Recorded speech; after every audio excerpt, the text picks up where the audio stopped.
আসসালামু আলাইকুম রহমতুল্লাহ। ওয়ালাইকুম আসসালাম রহমতুল্লাহ। কে বলছিলেন ভাই, পরিচয়টা? আমি বলছি সিলেট থেকে বলছিলাম। আলেম নাকি? হাফিজ, জি হাফিজ জাভেদ, জি, একটু জোরে স্পষ্ট করে। হাফিজ জাভেদ আহমেদ বলছি। আচ্ছা, শুধু হাফেজ না আলেমও আপনি? আলেম, মাওলানা। কোন মাদ্রাসায় পড়েছেন ভাই? এই তো সিলেটে সরকারি আলিয়া। সরকারি আলিয়া মাদ্রাসায়। জি আপনি ভাই, কোন জায়গায় বলেন। লেখাপড়া বলেন ভাই, কি আপনি বিষয়? আপনি কোন জায়গায় লেখাপড়া করছেন? আমার ডিটেলস ফেসবুকে আমার বই পুস্তকে দেওয়া আছে, দেখে নিয়েন। যোগাযোগ তো আপনি আমাদের করেছেন, দেখে তারপরে আবার যোগাযোগ করেন না হয়। বলছিলাম যে আপনি যে বলছিলেন আইনুদ্দা হুজুরের সাথে বাহাসের জন্য, সেই বিষয় নিয়ে আপনার সাথে কিছু কথা বলতে চাই। বলেন, কি বলবেন আপনি বলেন। আপনি কোন জায়গায় কোন স্থানে বাহাসে বসবেন আমাকে বলবেন। আপনার সাথে বাহাস করতে হইলে স্থান সময় নির্ধারণ করার প্রয়োজন নাই। এই যে এখন ফোন দিয়েছেন না, এখনই বলেন কি বলবেন আপনি।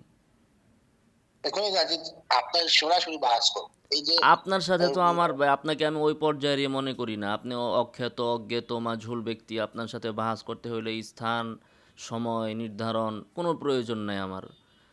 যখন তখন আমি তো আপনার যখন ইচ্ছা আপনি আমার এখানে চলে আসেন।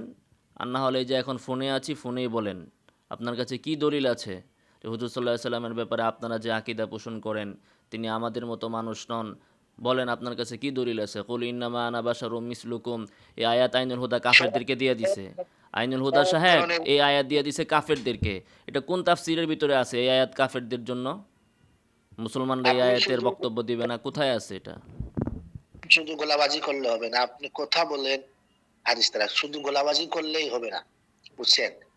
আপনি কথা বলেন, দলিল নিয়ে বসেন, তো কোন কোরআন স্থানে শরীফের আয়াত বসবেন। দলিল যদি না হয়, তা আর কোরআন শরীফের আয়াত পড়লে যদি গলাবাজি হয়, দলিল না হয়, তাহলে আর কি বললে আপনারা বলবেন যে এটা দলিল?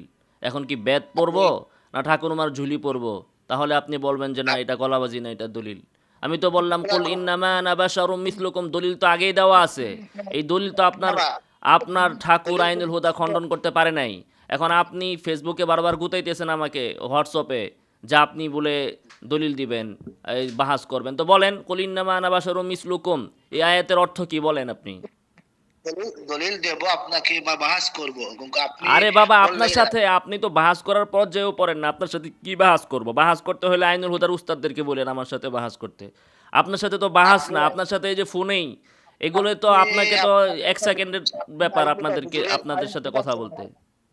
আপনি আইনুল হুদা হুজুরের পায়ের ধুলা সমান হবেন না আপনি, বুঝছেন? উনি যে মাপের আলিম, আইনুল হুদা হুজুর, এজন্যই তো উনার দলিল দিতে পায়ের পারে না। বুঝছেন? এটা আপনি তো কি দলিল? কে আপনি কোন মাপের আলেম এটা তো চাপাবাজি করলে হবে না, এটা তো তার কথার মাধ্যমে প্রকাশিত হবে। সে তো কুল কথার ইন্নামা আনা মাধ্যমে বাশারুম মিসলুকুম আয়াতটা আবু জাহেলের কাছে বিক্রি করে দিল। সে বলতেছে মানুষদেরকে যে কুল ইন্নামা আনা বাশারুম মিসলুকুম, এই আয়াত মুসলমানদের জন্য না। কল কেটে দিছে, বাহাসের জন্য চিল্লাইতেছে 2 দিন ধইরা।